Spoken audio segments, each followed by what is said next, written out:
Welcome back. We are going to start the first topic of Java 8, Lambda expression. Before we start understanding the Lambda expression with the help of examples, we will see how it thinks before Java 8. To writing a method, we need access modifier, return type, method name, opening braces and closing braces. And inside that, we will write our own logic, our own function implementation. This is the way how we will write a method up to Java 7. Let's take a simple example. We will start with a very simple method. We will take access modifier as public, return type void, method name let's take display, and we will write a simple system.out.println welcome to Java 8. This is how we will write up to Java 7. So here we can see that we are writing public void display, access modifier, return type and method name. Now we will try same thing to write in lambda expression. So what is lambda expression? A lambda expression is nothing but a nameless function where we have to remove access modifier, return type, method name, and just after the function we'll keep an arrow symbol. In this became a simplest lambda expression. So this is the way how we will present a lambda expression. Let's take one more example to understand that. This time we will take one argument. Same method name we have taken display and argument we will take int a. And let's write a simple system out.println and value we will do as you have entered that a parameter. So this is the function up to we have to write a method in Java 7. Now how we will write in lambda expression?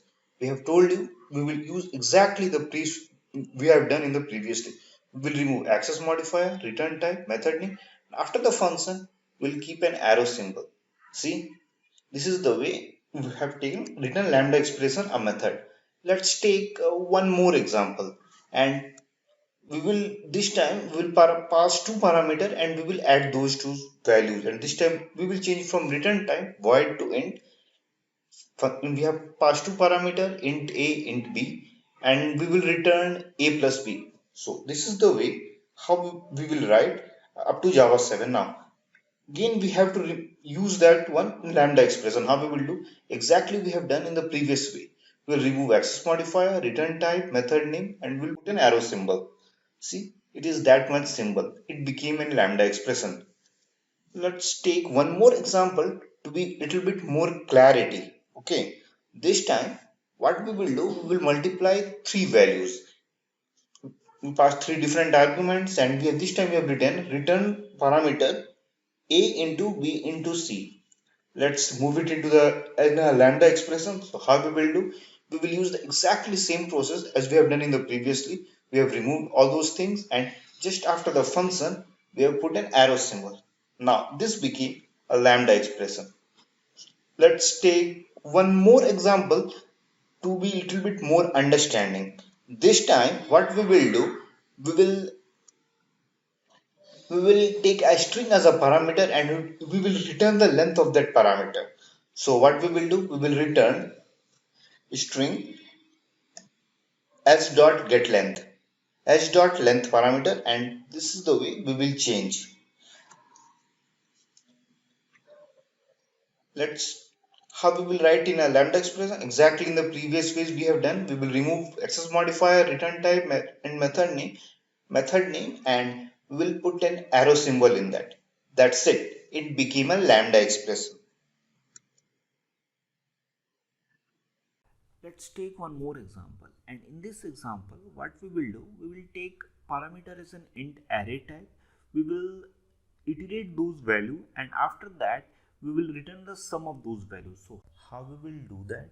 We will use access modifier as public. We will take return type as int and let's say method name will be sum of array, and we will take int array type values.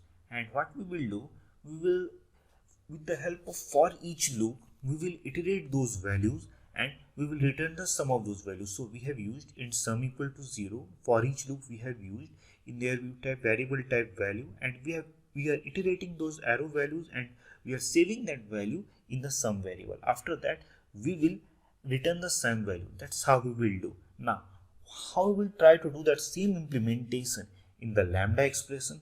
In lambda expression, just we will execute the same thing what we have done in the previous example. We will remove access modifier, return type, method name, and after the function we will just put an arrow symbol. See, that's it. It became the lambda expression. So that's how we will execute.